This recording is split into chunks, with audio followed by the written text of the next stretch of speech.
Vamos con las noticias. Atención, que al batallón Pedronel Ospina en Bello, Antioquia, fueron trasladados los 7 soldados que confesaron haber abusado sexualmente de una niña indígena de 12 años en Risaralda. Juanita, esa guarnición militar muy seguramente será el lugar donde esperarán que se dicte condena en su contra. Mientras tanto, la menor de edad permanece bajo protección especial de las autoridades. Así es, Daniela, estamos en vivo con esta noticia que aún estremece al país y también otros importantes cubrimientos con varios de nuestros periodistas sobre protocolos para una posible reactivación de restaurantes y parques de diversión. Comenzamos con el traslado de los militares responsables de abusar de una niña en Berá, que fueron trasladados de Risaralda a una guarnición militar en Antioquia. Erika Zapata, buenas tardes. ¿Cómo se llevó a cabo este dispositivo de seguridad para mover a estos hombres? Erika. Juanita, televidente, yo los saludo desde el municipio de Bello, específicamente desde el batallón Pedronel Ospina, donde ya se encuentran los 7 soldados que violaron a la niña de 12 años indígena en el departamento de Risaralda. Recordemos que 6 de ellos se declararon participantes activos y el otro se declaró cómplice. Fueron trasladados a este batallón porque cuenta con todos los protocolos de bioseguridad y porque el de Cali, que era el más cercano, ya estaba lleno. Desde la mañana estuvo nuestro compañero Freddy Gómez viendo cómo fue el traslado desde el departamento de Risaralda. Este es el informe. El operativo de traslado inició a las 4 de la mañana. En vehículos particulares llegaron miembros de la SIJIN y del CTI de la Fiscalía. Luego, en una buseta fueron ingresando uno a uno los 7 soldados que se declararon culpables de haber violado a la niña indígena de 12 años. Al interior de la buseta y acompañados por miembros de la SIJIN, inició el traslado hacia el batallón Pedronel Ospina en Bello, Antioquia. Allí, en una cárcel, permanecerán las próximas semanas mientras se define la condena que tendrían que pagar por este caso. Con base en la legislación penal hay varios agravantes que agravan la pena básica y eso sería aplicable en este caso. Mientras avanza el proceso, la niña indígena de 12 años permanece bajo protección especial y atención psicológica.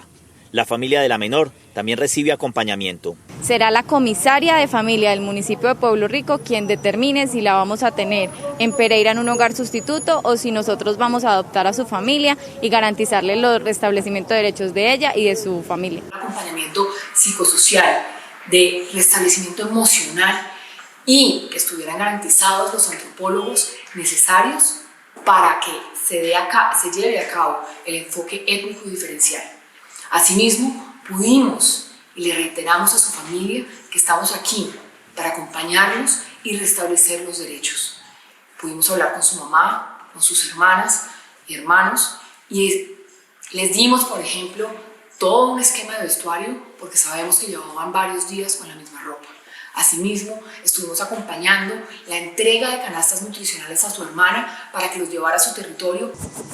El día de hoy se continuará escuchando en declaraciones a los oficiales y suboficiales que tenían mando directo con el pelotón al que pertenecían los 7 soldados que se declararon culpables de haber violado a la menor indígena en Vera, Catío. En Pereira y en el eje cafetero, Freddy Gómez, Noticias Caracol.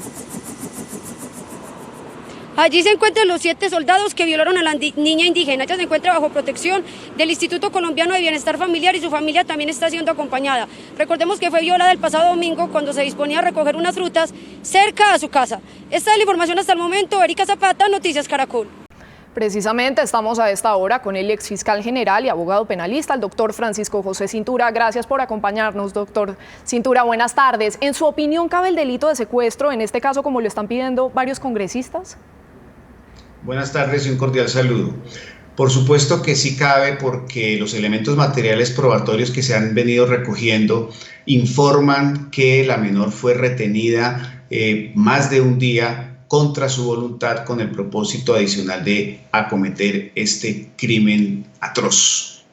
Doctor, ¿y cuál es la diferencia en que los acusados asuman su responsabilidad por acceso carnal abusivo y no violento? ¿Qué pasó con esa argumentación de la Fiscalía? Allí sí hay que decir que claramente la Fiscalía se equivocó en la manera como hizo la imputación, porque en la práctica invisibilizó el acto violento. No es lo mismo decir que la menor fue violentada en su voluntad a decir que fue simplemente abusada, porque la violencia trae además una circunstancia de agravación punitiva que hubiera permitido incrementar la pena hasta en la mitad. Es decir, que si la pena fuera la que les van a imponer de 20 años, por ejemplo, si se hubiera imputado la violencia sexual, se hubiera podido incrementar esa pena hasta en la mitad, y eso no va a ocurrir porque el cargo que aceptaron fue el de abuso, con lo cual en la práctica hicieron desaparecer el acto violento, y no es lo mismo frente a la comunidad que entienda la sociedad que aquí lo que existió fue un acto de violencia y no un simple abuso. Es muy grave, doctor. ¿Y cuáles son las circunstancias agravantes que existen en este caso? Porque es una menor de 14 años. Además de esa circunstancia que por sí misma permitía incrementar la pena hasta en la mitad, habían otras circunstancias concurrentes como el hecho de que el crimen se hubiera realizado con el concurso de varios partícipes, es decir, fueron 7 personas que sometieron a una menor de 14 años. Esa es otra circunstancia de agravación, pero adicionalmente por su condición de militares, por la autoridad que les daba ese carácter, esa también era otra circunstancia que les permitía incrementar la pena si hubiera hecho correctamente la imputación la Fiscalía General de la Nación. Doctor Cintura, y hay otro punto que me gustaría mencionar, y es que a estos hombres los tienen detenidos en este momento en una base militar y no en la cárcel. Sí, lamentablemente las disposiciones legales permiten que cuando se trata de militares y han realizado conductas criminales y estos militares se encontraban en servicio activo, el lugar de su reclusión sea una base militar. Obviamente es una circunstancia que puede cambiar a futuro si el juez así lo determina, una vez sean estas personas desvinculadas de su condición actual de servidores públicos. Un hecho muy grave en todo caso. Gracias, doctor Cintura, por su tiempo y por esta información. Con muchísimo gusto.